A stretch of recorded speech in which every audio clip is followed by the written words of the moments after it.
My name is Heidi Adams, and I was diagnosed with Ewing sarcoma when I was 26.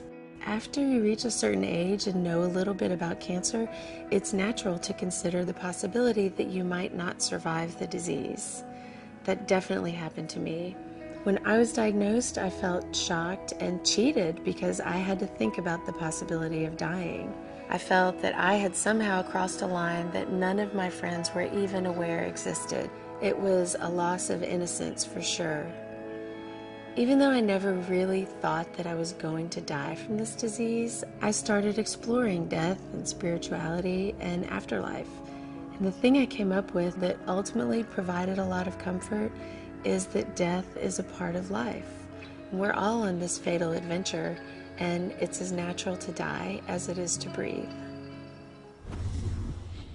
When I was first diagnosed, the doctor said, "You have cancer." And I looked at my parents and I was sort of waiting for the punchline, waiting for someone to laugh and be like, "Oh, no, just kidding." And I looked at my parents and they're crying and I'm like, "Oh, this is a big deal." And then my mom shouts out, "You're not gonna die." And I was like, wait, I could die? You know, like it hadn't even occurred to me. You know, I've never really considered death.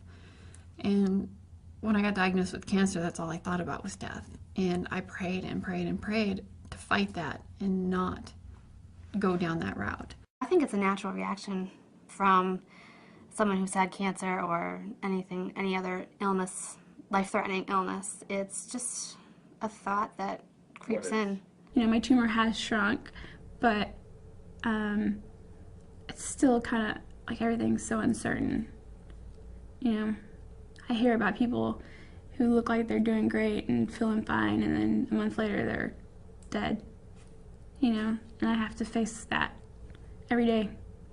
I knew ahead that it was advanced, and I just want to kind of make sure that people who do have advanced cancer know that it doesn't mean you're going to pass away immediately, and that you can't have any kind of life. Once the diagnosis is there, I want them to know that you can still want to look nice and feel nice and still want to live your life and still, you know, try to reach those goals and dreams that you still had. It's an emotional roller coaster when you get diagnosed. You know, early on, fear of death, of course, and reading statistics on the internet and getting information, and you know, if I'm going to die, and you realize that every bout of cancer is completely different. I mean, everyone's got their specific things. No human body's the same. No cancer diagnosis is the same. I feel like there's times where I even forget that I'm sick. And that helps me to live my life and to continue on. And I think that I need that strength to continue on, to continue living. It's a gift to really look at death as a way to awaken to life. In other words, by looking at death, by facing death, I thought to myself, what do I want to do with my time? Why am I here? What's most important to me?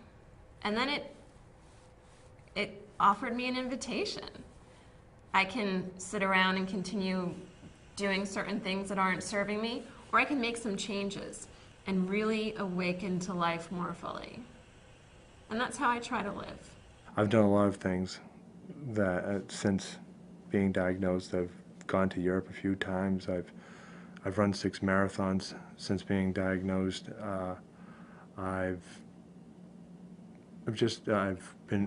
gotten engaged and I'm going to get married. The one thing I try and tell myself is, as long as you're alive, something good can happen. That's it. I mean, yeah, a lot of bad things can happen too, but as long as you stay alive, something good can happen. I was gonna die. When I found out I had cancer, I was going to die. My granddad had had cancer a couple of years before that. He died within a couple of weeks as soon as they found it. I was diagnosed, I was gonna die. And then the strangest thing happened. After surgery, I woke up. And all of a sudden I had to deal with being alive, and I had prepared for death. I had prepared for being buried. I had prepared for leaving this world. I hadn't prepared for life. I had to wake up and I had to get out of bed, and I still had to go on. Just appreciate every day. I mean, cancer itself may not kill you, you could get hit by a bus tomorrow. So don't take it as a life sentence. Don't take it as this is the end of my life, because it's not. In fact, it's probably just the beginning. Being forced to face death pushed me to put up the best fight I could during the course of my treatment.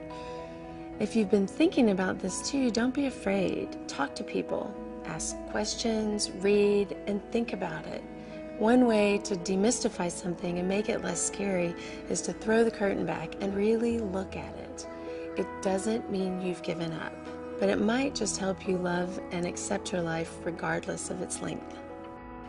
If you're scared or have questions about death or dying, it's important you talk to your doctor or contact these cancer-related organizations for more information.